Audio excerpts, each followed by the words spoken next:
찬송가 321장 부르시겠습니다.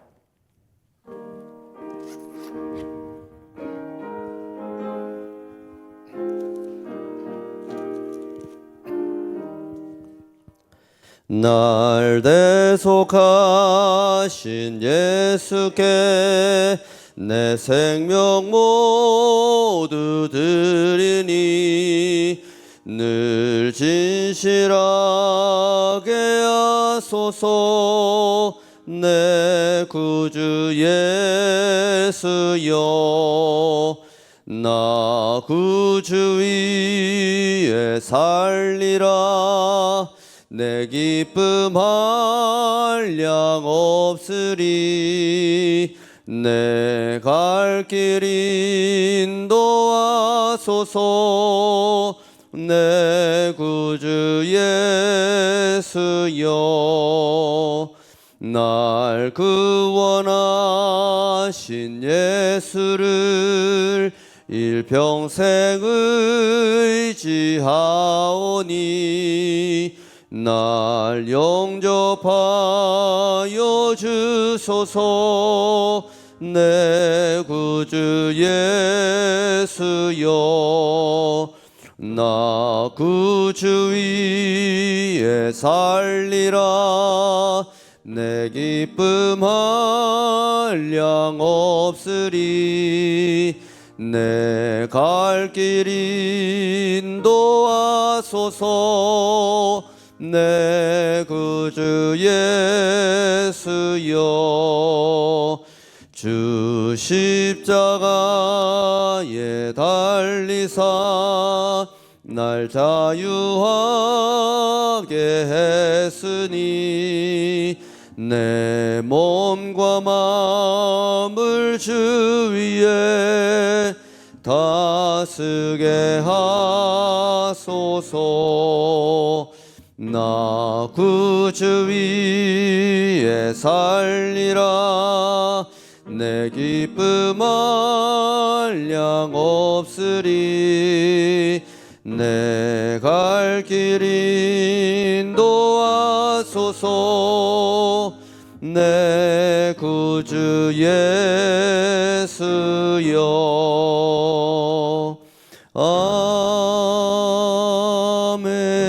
아멘. 아멘. 오늘 이 시간에 우리 함께 예배부를 위해서 중보하면서 기도하겠습니다.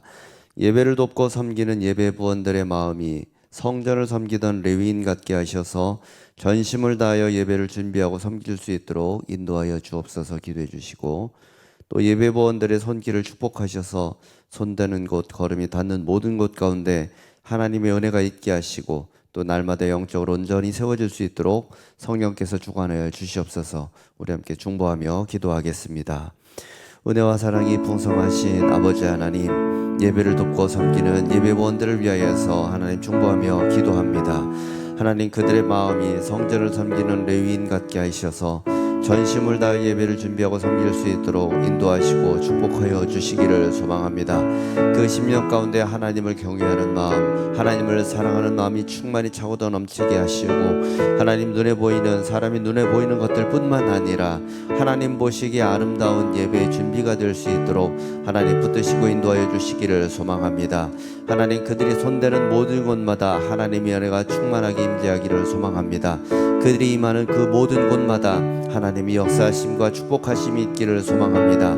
성령께서 하나님 그들의 마음밭과 그들의 삶과 그들의 모든 것 가운데 임재하시고 주장하셔서 하나님께 최고의 예배를 올려드릴 수 있는 그러한 바탕이 갖춰질 수 있도록 하나님 붙드시기를 소망합니다. 주님이 기뻐하시는 예배가 될 수 있도록 늘 한결같은 마음으로 섬기게 하여 주시고, 하나님 앞에 먼저 엎드려서 기도함으로 예배의 본을 보이는 예배부원들이 될 수 있도록 하나님 은혜 베푸시고 함께하여 주시옵소서. 늘 성령으로 충만케 하시고 주님의 이끄심과 역사하심과 하나님의 음성에 따라 순종하며 나아갈 수 있는 그런 예배부원 될 수 있도록 은혜를 베풀어 주시옵소서. 이제 주님 앞에 나오면서 하나님 거룩한 예물 드린 손길들이 있습니다. 기억하시고 축복하셔서 이 예물이 쓰여지는 곳에 주의 영광 나타내 주시며 드린 손길에게 천배 만배의 축복으로 갚으시고 인도하여 주시옵소서. 주가 주시는 역사하심이 오늘 한 날의 삶 가운데 충만하길 원하오며 예수님의 이름으로 기도하옵나이다. 아멘. 오늘 주신 하나님 말씀 마가복음 9장 2절부터 10절까지의 말씀입니다. 우리 새버전 성경으로 한 절씩 교독하겠습니다. 그리고 엿새 뒤에 예수께서 베드로와 야고보와 요한만을 데리고 따로 높은 산으로 가셨다. 그런데 그들이 보는 앞에서 그의 모습이 변하였다. 그 옷은 세상에 어떤 빨래꾼이라도 그렇게 희게 할 수 없을 만큼 새하얗게 빛났다. 그리고 엘리야가 모세와 함께 그들에게 나타나더니 예수와 말을 주고받았다. 그래서 베드로가 예수께 말하였다. 라비님, 우리가 여기에 있는 것이 좋겠습니다. 우리가 조막 셋을 지어서 하나에는 라비님을, 하나에는 모세를, 하나에는 엘리야를 모시겠습니다. 베드로는 무슨 말을 해야 좋을지 몰라서 이런 말을 했던 것이다. 제자들이 겁에 질렸기 때문이다. 그런데 구름이 일어나서 그들을 뒤덮였다. 그리고 구름 속에서 소리가 났다. 이는 내 사랑하는 아들이다. 너희는 그의 말을 들으라. 그들이 문득 둘러보았으나 아무도 없고 예수만 그들과 함께 계셨다. 그들이 산에서 내려올 때에 예수께서는 그들에게 명하시어 인자가 죽은 사람들 가운데서 살아날 때까지는 본 것을 아무에게도 이야기하지 말라고 하셨다. 다 같이 그들은 이 말씀을 간직하고 죽은 사람들 가운데서 살아난다는 것이 무슨 뜻인가를 서로 물었다. 아멘. 오늘 새벽은 지금 변화산을 내려가야 합니다 라는 제목으로 우리 유영수 장로님께서 말씀 전해 주시겠습니다. 많은 은혜 받으시기 바랍니다.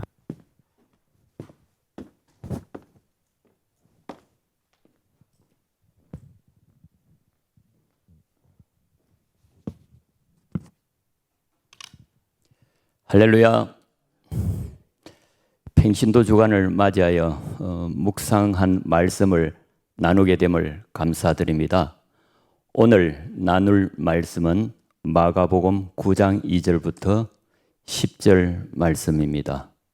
물론 이 내용은 요한복음을 제외하고 마태복음이나 누가복음에 동일하게 기록되어 있습니다. 오늘 마가복음에 기록되어 있지 않는 내용도 같이 나누면서 은혜 받는 시간 되기를 원합니다. 9장 2절을 다시 한번 보겠습니다. 엿새 후에 예수께서 베드로와 야고보와 요한을 데리시고 따로 높은 산에 올라가셔서 그들 앞에서 변형되셨습니다. 변화되셨습니다. 성경에서 이와 같이 엿새 후라고 말하는 것으로 보아 엿새 전에 중요한 일이 일어났음을 우리는 짐작해 볼 수가 있는 것입니다. 그럼 엿새 전에 무슨 일이 일어났습니까? 예수께서 제자들과 함께 빌립보 가이사라 지역을 둘러보실 때 제자들에게 물어보십니다. 너희들은 나를 누구라고 하느냐? 너희들은 나를 누구라고 하느냐 물어보십니다. 그리고 나서 또 사람들은 나를 누구라 하느냐 재차 물어보시게 됩니다. 왜 예수님께서 이렇게 두 번이나 동일한 질문을 하게 되셨는지 묵상 가운데 저에게 이런 마음을 주셨습니다. 사람들이 나를 세례 요한이다, 엘리야다, 들으는 선지자라고 말하게 되는데 왜 나를 사람들이 1대1로 비교하는지 모르겠다. 나는 하나님의 유일한 아들인데 사람들과 1대1로 비교하는 데 대해서 예수님은 약간 실망하신 모습입니다. 그래서 제자들에게 훅 하고 들어오신 겁니다. 그럼 너네들은 나를 누구라 생각하느니? 예수님께서 제자들의 마음이 궁금하셨던 것 같습니다. 그때 베드로가 주는 그리스도이십니다 라고 고백하게 되는 것입니다. 그래서 저희 마음속에 예수님께서 조금 위안을 받으시고 다음 사역지로 가셨다는 마음을 저에게 주셨습니다. 성도 여러분, 이 아침에 예수님께서 우리에게 오셔서 너희들은 그러면 나를 어떻게 생각하느냐고 묻게 된다면 우리들의 대답은 어떻겠습니까? 아마도 많은 분들이 마태복음에서 이야기하는 주는 그리스도요 살아계신 하나님의 아들이라는 말을 대답하게 될 것입니다. 왜냐하면 우리는 이미 그러한 말씀을 많이 들어왔고 성경에서 읽어왔기 때문입니다. 그러나 예수님께서 우리에게까지 만일 묻는다면 예수님은 우리가 처한 상황과 위치에 따라서 보다 더 다양하고 솔직한 답변을 원하고 계시지 않았겠습니까? 가령 예수님은 나의 삶의 인도자이십니다. 예수님은 나의 위로자이십니다. 나의 후원자이십니다. 아마 이런 대답을 더 원하지 않으셨냐 그렇게 생각합니다. 8장 31절 말씀입니다. 예수님께서 제자들에게 인자가 많은 고난을 받고 장로들과 대제사장들과 서기관들에게 버림받아 죽임을 당하고 사흘 만에 다시 살아날 것을 비로소 처음으로 가르치게 됩니다. 자신의 고난과 죽음과 부활에 대해서 마가복음 8장, 9장, 10절에서 세 번에 걸쳐서 제자들에게 분명히 말씀하고 계십니다. 하지만 제자들은 그 의미를 깨닫지 못했습니다. 제자들은 사실 믿음이 아직 약하여 예수님의 사역을 사람의 일로 생각하고 예수님이 이 땅에서 일하실 분, 정치적인 메시아 또는 왕으로만 여겼던 것입니다. 8장 34절입니다. 예수님은 제자들을 불러 모아 누구든지 나를 따라오거든 자기를 부인하고 자기 십자가를 지고 나를 따르라고 제자들을 가르치십니다. 그러나 제자들은 그 의미 또한 정확히 알 수가 없었습니다. 또 제자들을 말씀하신 후 엿새 후에 주님께서 제자 3명과 함께 기도하기 위해서 산을 오르게 됩니다. 성도 여러분, 우리는 어떨 때 하나님께 많은 기도를 올려드립니까? 나의 삶에 중대한 계획이 있을 때 또는 결정할 때, 삶이 고달프고 고난이 닥쳐왔을 때, 몸이 아프고 마음이 무너지고 힘들 때 우리는 하나님 앞으로 나아가 기도하게 됩니다. 지금까지 주님과 제자들은 많은 핍박과 어려움이 없이 곳곳에서 말씀을 전하게 되었고 또 이적을 행하여 지금까지 여기까지 온 것입니다. 그러나 베나산 사건 이후부터는 상황이 많이 달라지게 되는 것입니다. 지금까지 예수님의 기도는 주로 한적한 곳, 골방에서 혼자 기도하러 가셨습니다. 그러나 앞으로 다가올 고난과 어려움을 예견하시고 또 그 증거를 보이기 위하여 제자 3명을 따로 선택하시고 기도하기 위해서 높은 산을 오르시게 된 것입니다. 그런데 왜 예수님은 12명의 제자 중 3명의 제자만 데리고 갔습니까? 묵상할 때 항상 궁금한 내용이었습니다. 예수님께서는 이 3명의 제자들과 종종 동행하심을 우리는 성경에서 볼 수가 있었습니다. 야이로의 죽은 딸을 살리시기 위하여 그의 집을 방문하는 장면에서도 십자가에 죽으시기 전에 겟세마네 동산에 기도하러 가실 때도 이 3명의 제자들과 동행하셨습니다. 그러면 이들이 특별히 잘나서 데리고 가신 겁니까? 그렇지 않습니다. 그러면 이들을 남겨두면 분란을 일으킬 것 같아서 데리고 갔습니까? 그렇지도 않은 것 같습니다. 성경에는 그 이유가 정확하게 나타나 있지 않았습니다. 하나님의 주권으로 예수님께서 직접 선택하신 것 같았습니다. 9장 3절입니다. 그옷이 강체가 나며 세상에서 빨래하는 자가 그렇게 희게 할 수는 없더라. 예수님은 옷이 변했습니다. 입고 가신 옷이 아니고 천국에서 입는 세마포 같은 하얀 옷을 입고 계셨습니다. 예수님의 얼굴은 해처럼 빛났습니다.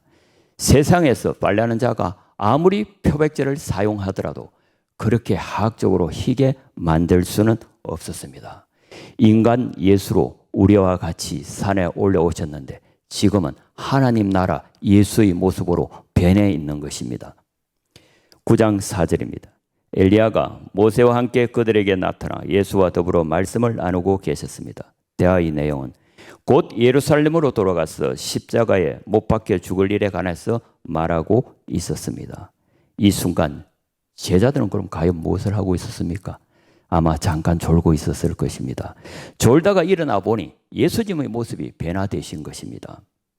양옆에 모세와 엘리야가 같이 서 있는 것입니다. 성도 여러분, 이 모습을 한번 상상해 보십시다. 예수님 옆에 모세와 엘리야가 같이 서 있고 예수님의 모습은 변하여 있었습니다. 사실 모세와 엘리야는 훨씬 이전 구약의 사람 아닙니까?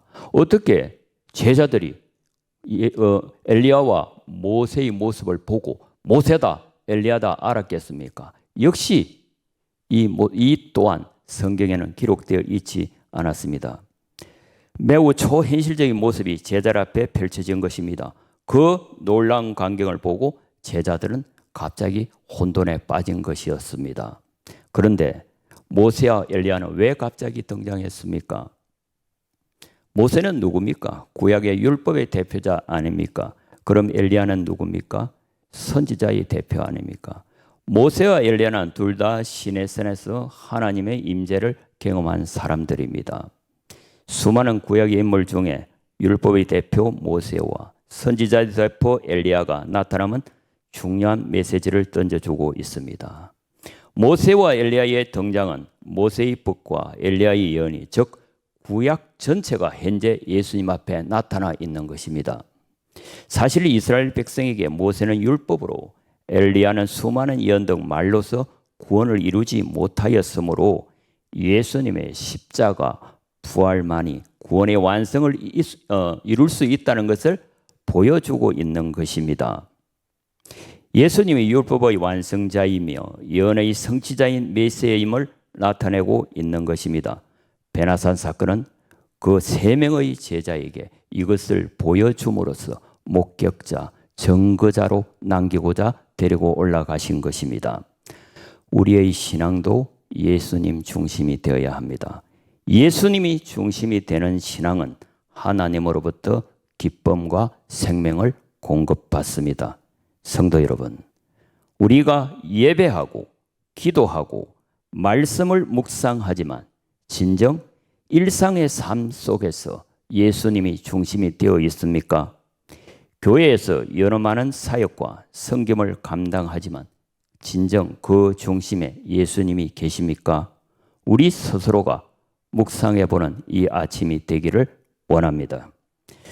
5절에서 베드로가 예수께 고하되 랍비여 우리가 여기 있는 것이 좋사오니 우리가 초막셋을 지서 하나는 주를 위하여 하나는 모세를 위하여 하나는 엘리야를 위하여 살면 좋겠습니다. 베드로는 잠에서 깨어나서 황홀한 광경을 보고 그냥 행설수설한 것입니다. 그냥 주님의 시간에 거하고 싶습니다. 초막을 지어 여기서 엘리야, 모세와 같이 살고 싶습니다. 이런 베드로의 말은 우리가 얼핏 듣기에는 신앙이 좋아 보이고 있습니다. 그러나 베드로의 신앙이라는 것은 우리가 알다시피 예수님이 성천하신 후 마가의 다락방에서 성령 세례를 받고 나서 제자리로 돌아옴을 우리는 알고 있습니다. 7절 말씀입니다. 마침 구름이 와서 그들을 덮으며 구름 속에서 소리가 나되 이는 내 사랑하는 아들이니 너희는 그의 말을 들으라. 구름이 갑자기 나타났습니다. 구름의 임재는 하나님의 임재 아닙니까? 하나님의 영광 아닙니까? 오늘 그 성경에서 보면 구름이 가득 찬 가운데 하나님 음성이 들리고 있습니다. 오늘 두 가지 하나님의 음성이 들렸습니다. 첫째는 예수는 내 사랑하는 아들이다. 둘째, 너희는 그의 말을 들어라. 사실 하나님 음성이 우리에게 이렇게 들려진다면 우리는 그 무엇이 필요하겠습니까? 내 사랑하는 아들이 너희는 그의 말을 들어라. 얼마나 근있고 분명한 말씀입니까? 지금 눈에 보이는 것에만 머물지 말고 예수님께서 행하시고자 하는 계획에 대해서 귀 기울여 들으라고 말씀하고 계십니다. 하나님 사역을 감당한 우리들에게 이 아침에 분명히 던져주는 메시지입니다. 8절을 보겠습니다. 문득 둘러보니 아무도 보이지 아니하고 오직 예수와 자기들 뿐이더라. 엘리야와 모세는 보이지 않았고 변화되었던 예수님의 모습도 이제 보이지 않습니다.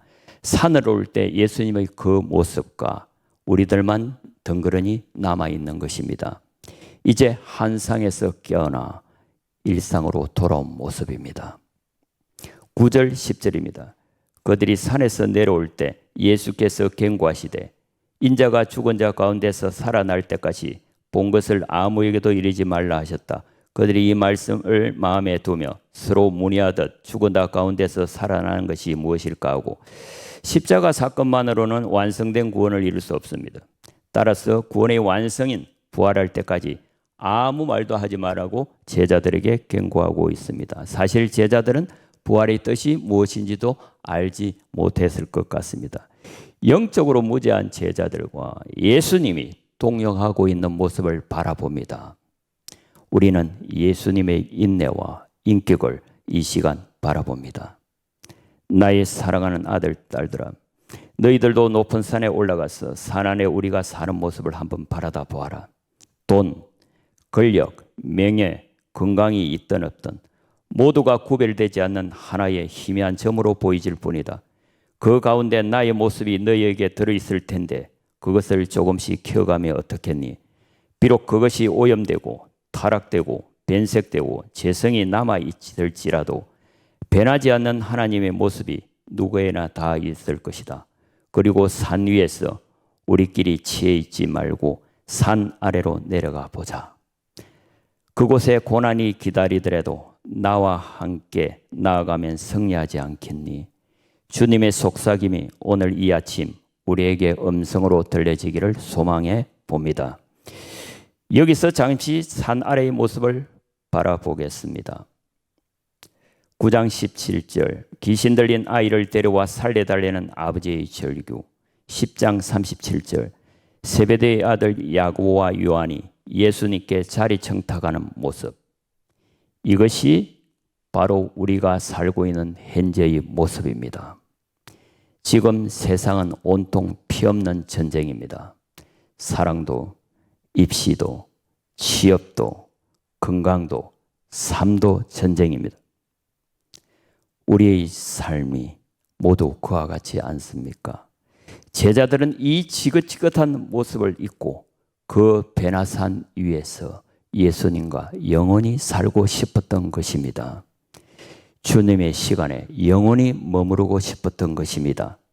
그러나 예수님께서는 이제 베나산에서 느끼고 받았던 그 체험과 증거를 가지고 산을 내려가자고 말씀하고 계십니다.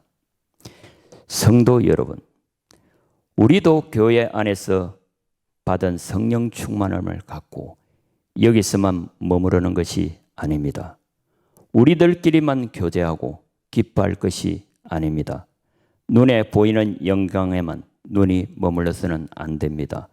우리에게 주어진 사명이 무엇인지 한번 되돌아보아야 합니다. 이제 믿지 않는 세상 속 사람들이 우리의 이웃과 친구임을 깨닫고 세상 속으로 내려가야 합니다. 이것이 베나산에서 예수님께서 우리에게 가르쳐 주신 복음입니다. 말씀을 다시 한번 정리해 보겠습니다. 우리도 베나산을 올라가야 합니다. 그리고 그곳에서 변형 되신 예수님을 경험해야 됩니다. 그러나 영원히 그곳에 머물러 있기를 바라면 안 됩니다. 비록 산 안에 고난이 기다리더라도 우리는 이제 산을 내려가서 그곳에서 체험하고 목격한 증거들을 이 세상에 담대히 전해야 합니다. 이것이 바로 오늘 주님이 우리에게 주시는 복음입니다. 지금 베나산을 내려가야 합니다. 지금 베나산을 내려가야 합니다. 기도하겠습니다. 주님, 베나산에서 만난 주님의 모습을 이 아침 보게 해 주십시오. 오늘 전한 이 말씀이 우리의 삶에 적용되는 말씀이 되게 해 주십시오. 베나산 사건을 통하여 주님을 향한 간절함이 더해지기를 소망합니다. 주님 사랑합니다. 주님 감사합니다. 예수님 이름으로 기도합니다. 아멘.